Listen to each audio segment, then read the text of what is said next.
Vamos mais uma cartinha, né? A terceira carta, que está em Apocalipse 2, do versículo 12 a 17. Mensagem a Pérgamo. Mas antes, primeiro, vamos fazer o sinal da cruz e vamos fazer a oração do Espírito Santo.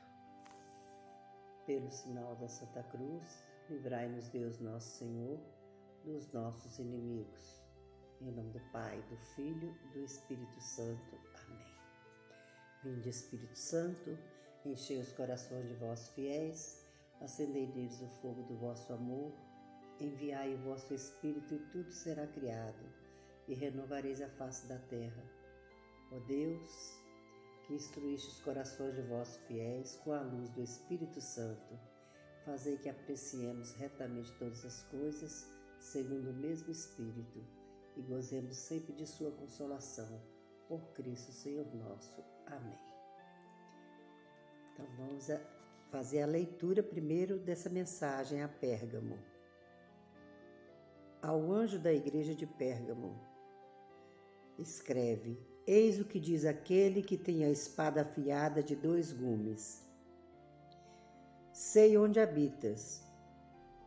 Aí se acha o trono de Satanás. Mas tu te apegaste firmemente ao meu nome e não renegaste a minha fé, mesmo naqueles dias em que minha fiel testemunha Antipas foi morta entre vós, onde Satanás habita. Todavia, tenho alguma coisa contra ti. É que tens aí sequazes da doutrina de Balaão, o qual ensinou Balaque a fazer tropeçar os filhos de Israel, para levá-los a comer carne imolada aos ídolos, praticar imundícies. Tens também sequazes da doutrina dos nicolaítas.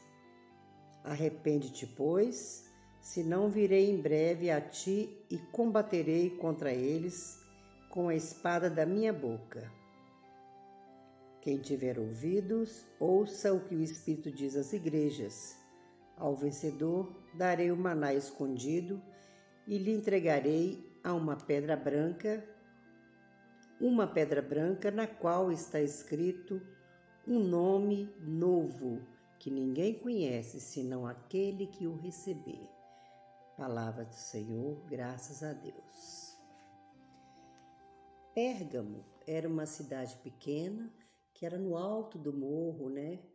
E ela, apesar de ser pequena, ela tinha vários templos politeístas, e esses templos, né, não agradavam o Senhor, porque eles adoravam vários deuses, eles tinham certo domínio por aquela cidade. Então eles infiltraram dentro da nossa igreja, dentro da igreja de Pérgamo, e essa igreja de Pérgamo foi, né, ela teve um nome que não agrada muito, que era um nome muito forte, que se acha no trono de Satanás. E o que é o trono de Satanás?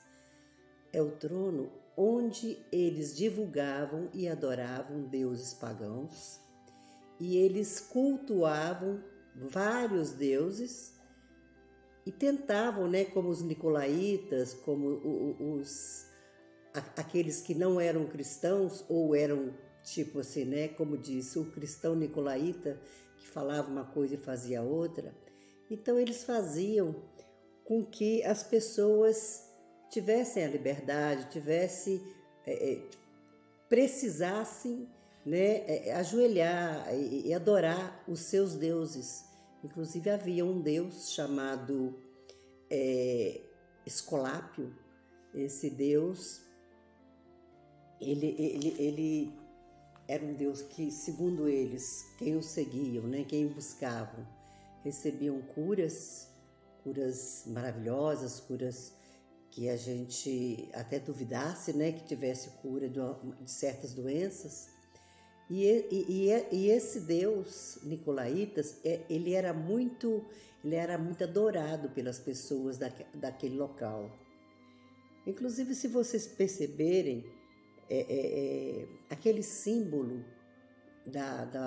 dos médicos, né, da medicina, que é uma cobrinha, né, que significa o Deus da ciência, né? Então, eles não acreditavam no Deus Todo-Poderoso, no Deus Criador. Eles acreditavam neles próprios, na ciência que eles descobriram por eles próprios, sabendo que quem deu esses dons nada mais é do que o Criador, né? E essa cobrinha até hoje, né, é o símbolo da medicina, mas isso também não está querendo dizer que os médicos todos, né, ou alguns médicos são contra Deus, não. Eles sabem que existe Deus.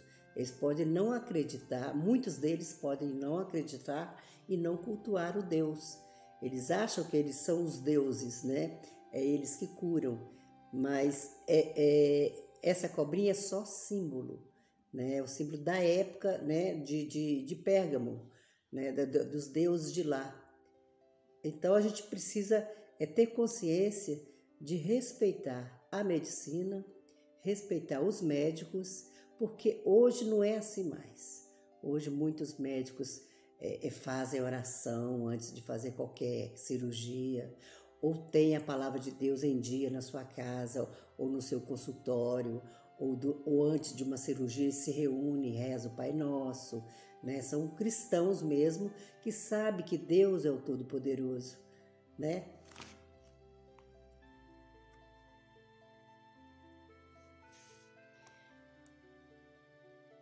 E também, Jesus dizendo, mas tu te apegaste firmemente em meu nome e não renegaste a minha fé, mesmo naqueles dias em que minha fiel testemunha Antipas foi morto entre vós, onde Satanás habita.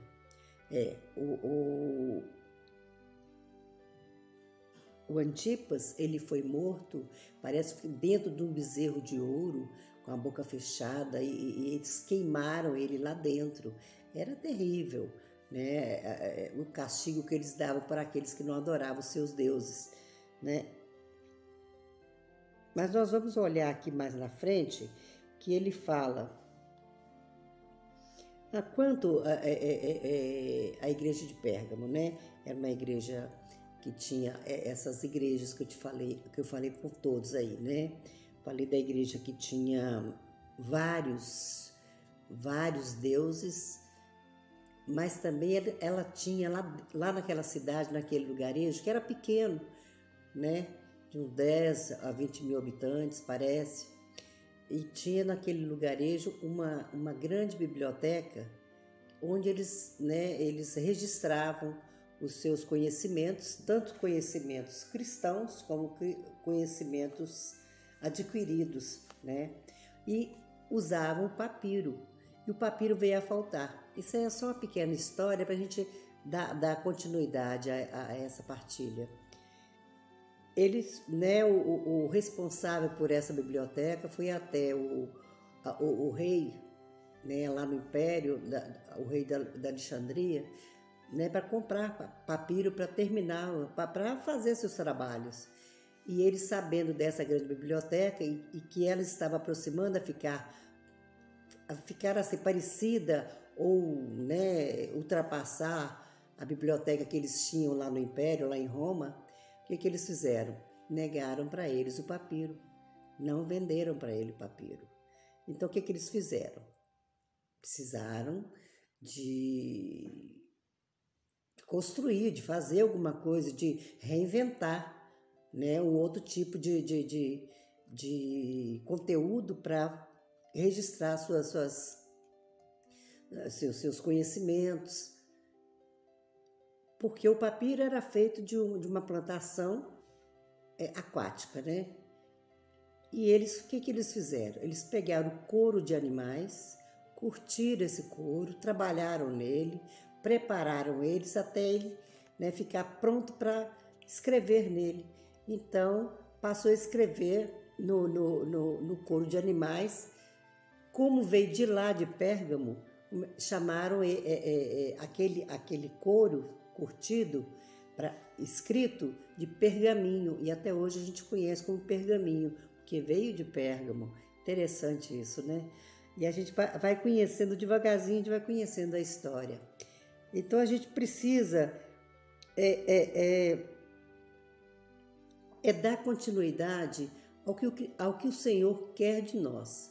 Porque o Senhor, ele veio, ele sabendo da situação que estava acontecendo lá em Pérgamo, na igreja de Pérgamo, ele mandou o recado através de João, porque ele era o Senhor que tinha a espada, uma espada afiada de 2 gumes. Um lado era a palavra de Deus, né, firme, que entranhava dentro dos cristãos, né, uma espada penetrante que ia infiltrando aos poucos dentro do cristão. E essa palavra nada mais era do que o próprio Jesus, né, que se fez carne e habitou entre nós e morreu numa cruz e derramou seu sangue por nós. Esse era um lado da espada, do gume da espada. E o outro lado, Jesus apairava, ele cortava, ele tirava fora, ele aconselhava as pessoas a largarem essa idolatria que eles tinham lá, que ele abominava aqueles que adoravam aqueles deuses pagãos, que cultuavam os deuses pagãos. Então, por isso que fala a espada de 2 gumes, né? E os cristãos naquela época, muitos deles estavam usando um gume só, né? Estavam aderindo ao que eles lá, os nicolaítas, aquelas pessoas que estavam naquele trono, né, falavam e faziam, e a liberdade que eles davam para eles. E isso Jesus não apoiava. Ele falou: aquele que perseverar até o fim, ele será abençoado, né? Terá uma pedra branca, gozado, né? Uma pedra branca, e essa pedra terá um nome. E que as pessoas que tiverem essa pedra branca mudarão de nome. Hoje eu me chamo Regina, né? Mas eu tenho um sobrenome, porque isso é dos meus pais. E lá na vida eterna, no reino de Deus, eu vou ter um nome celestial, que eu não sei o nome que eu terei se eu perseverar até o fim. E hoje o Senhor pergunta: qual é o Deus que nós estamos cultuando hoje? Nós falamos que somos católicos, nós falamos que somos cristãos, e nós cultuamos esse Deus Todo-Poderoso, ou a gente vai em macumba, ou a gente vai em cartomantes, ou vai em curadores, ou as pessoas que falam que fulano está curando, faz isso que é bom, faz isso que é, né? Vem cá, vou te levar para você conhecer uma pessoa que faz cura, e essa pessoa não é uma pessoa cristã, ela não usa o Espírito Santo para fazer as curas. Como você está? Então essa carta pode ser para você. Você às vezes busca Deus, gosta do Senhor, mas na hora do aperto você sai procurando um monte de portas. Você sai procurando vários curandeiros, várias pessoas que falam que vai salvar você, que vai te ajudar, e na verdade vai ludibriar a sua inocência, o seu medo, a sua angústia, a sua vontade de ser curado.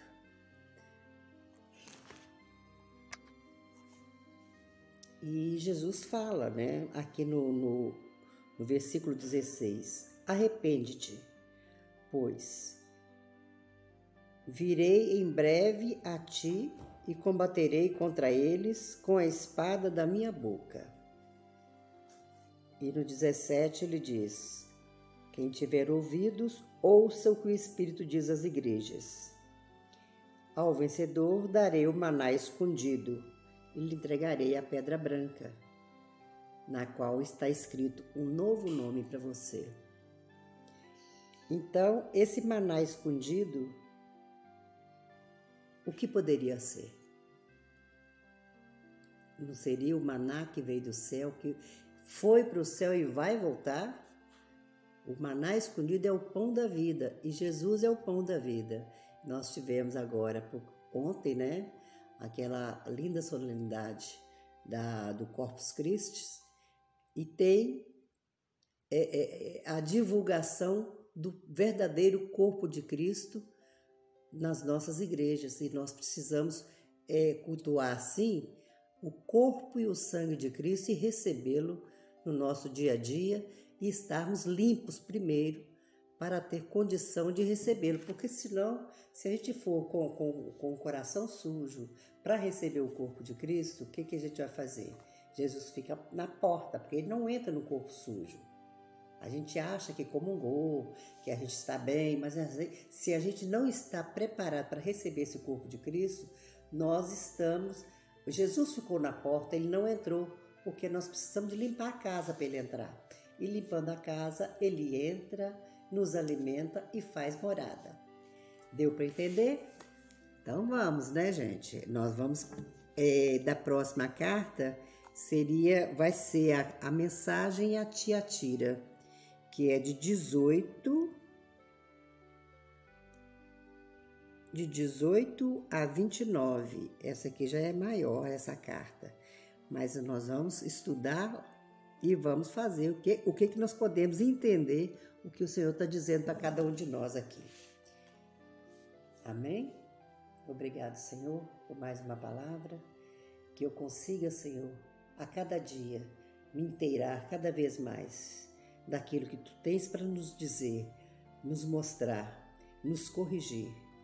E eu vos peço, Senhor, que a Tua misericórdia se estenda sobre cada um de nós, para a honra e glória do nome do Senhor. Em nome do Pai, do Filho e do Espírito Santo. Amém. Até a próxima.